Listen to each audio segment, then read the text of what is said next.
Dynamite! Get down! Bang, bang, bang.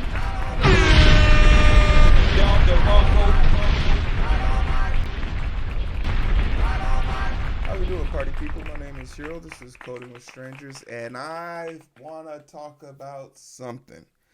There was a lot of buzz about the AI news from a few days ago. Also, I'd like to thank you all on YouTube specifically, for following and really engaging with that post. So I thought I'd bring you another hypothetical. As much as we're talking about AI in these new trying times, I have to wonder, do we all know what's really powering this AI buzz? And if you are someone in the know, you probably realize that this buzz is coming from Nvidia. Unlike someone in my chat who sold their stock, I am a proud owner of 7 shares of Nvidia stock. Clap it up. Let me know. I've been wanting to talk about my dividends stocks for a long time. If y'all are interested in that, put it in the comment section below. But Nvidia is going to be responsible for a lot of this boom and buzz that takes part or happens in the near future, and it's all based around this AI superchip they are creating. So before we have a conversation about AI, let's actually get into the thing that you should really be the most interested in: how AI is working.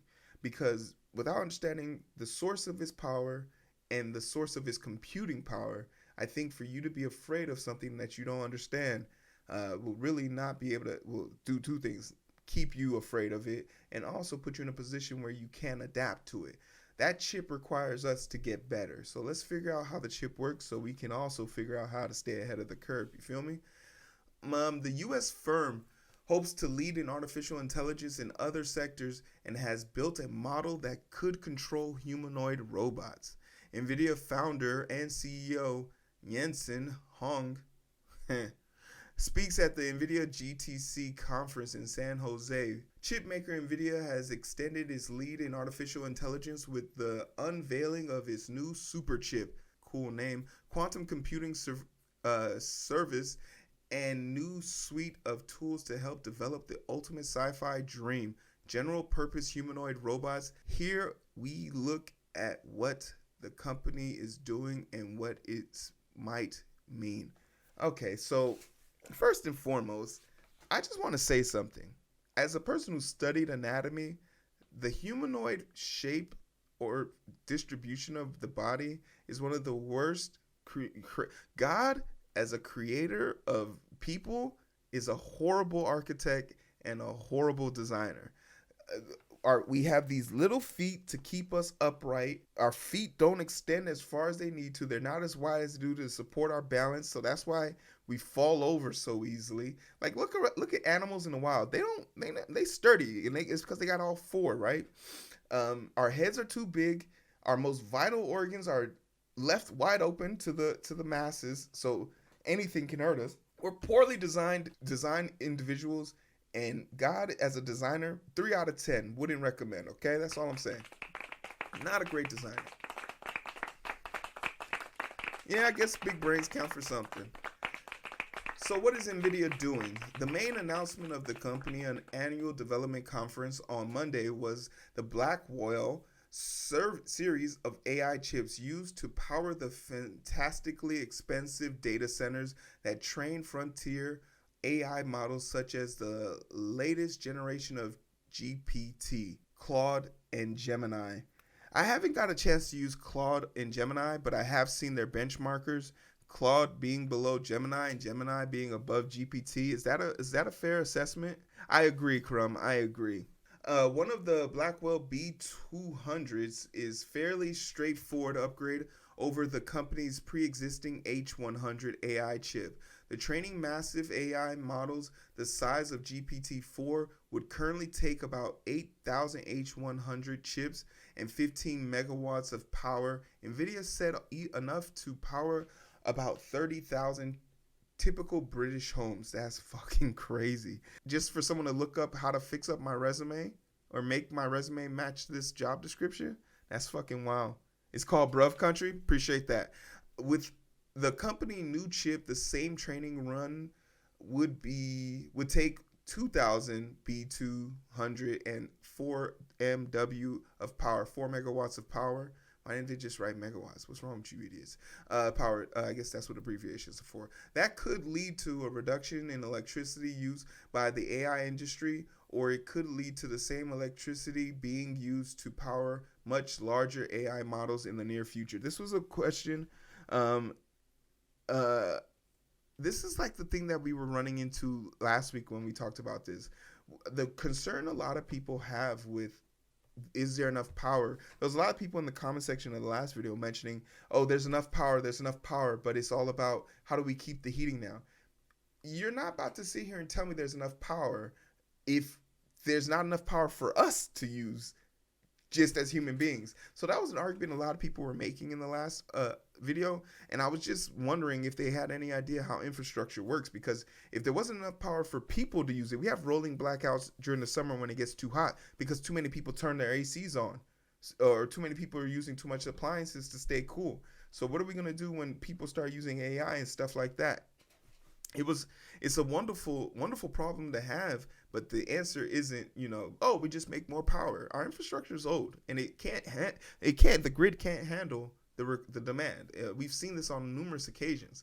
What makes the chip super? Alongside the B200, the company announced its second part of Blackwell line, the GB200 super chip. It squeezes two B2 chips on a single board alongside the company's Grace CPU to build a system which Nvidia says offers 30 times the performance for the server farm, that runs rather than train the chatbots such as Claude or GPT.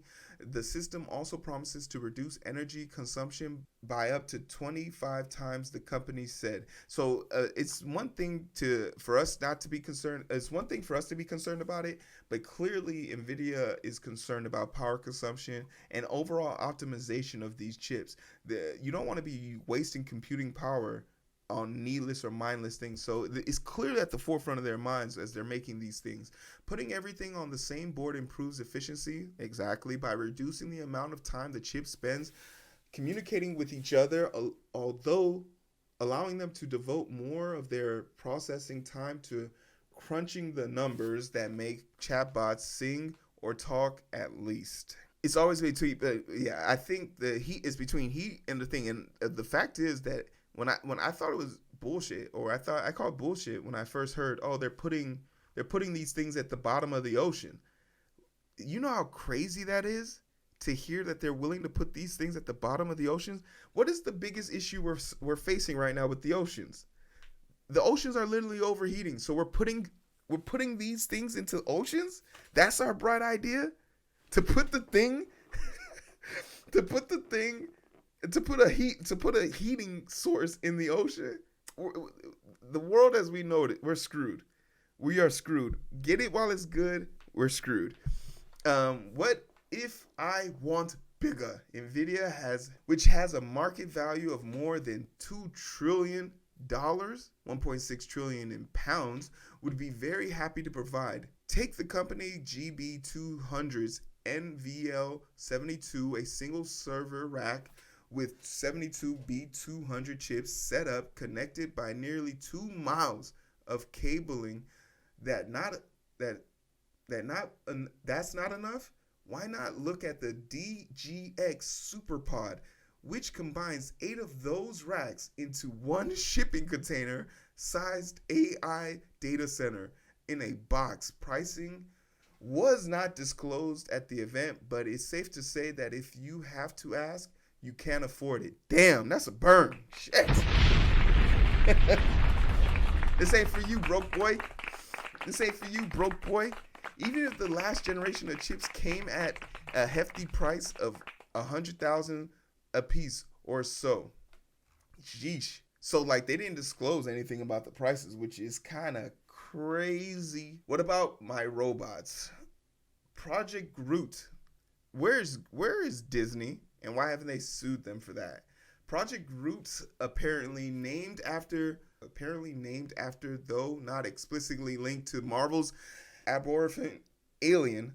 I knew Groot was coming out of somewhere. I was like, they owe Disney some money for that shit. It's a new foundation model from Nvidia developed for controlling humanoid robots. A foundation model such as GPT-4 or GPT-4 for text or stable diffusion for image generation is underlying AI model on which specific use cases can be built.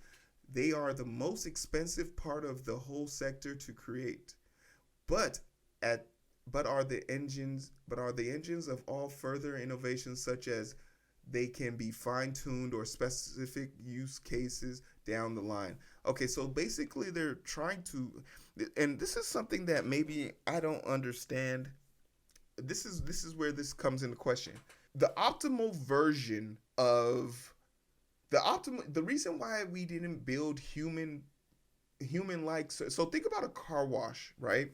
Think about a car wash. There's a reason why car washes evolved from being moved down a track and 7 people working on your car to now it is a fully automated process, but none of the limbs or contraptions look like a humanoid service. This is really speaking to a future that I don't know is going to pay off. We have machines that don't look like humans, that do human jobs, and we're okay with that. This infatuation of putting a face on a robot is really mind-numbing, right? Is really mind-numbing, the effort we're putting into trying to make these robots seem more human-like. Do they believe that this will make them more ingratiated towards people? Do they think that this is what it is, or is this really just a bunch of rich people who want to have a Westworld? They just want to have a situation where they can bang their robots. Because I guarantee you, if you're a lady and you got enough money, you can bang me. You don't gotta go find a robot, all right? All right? You can do it to me.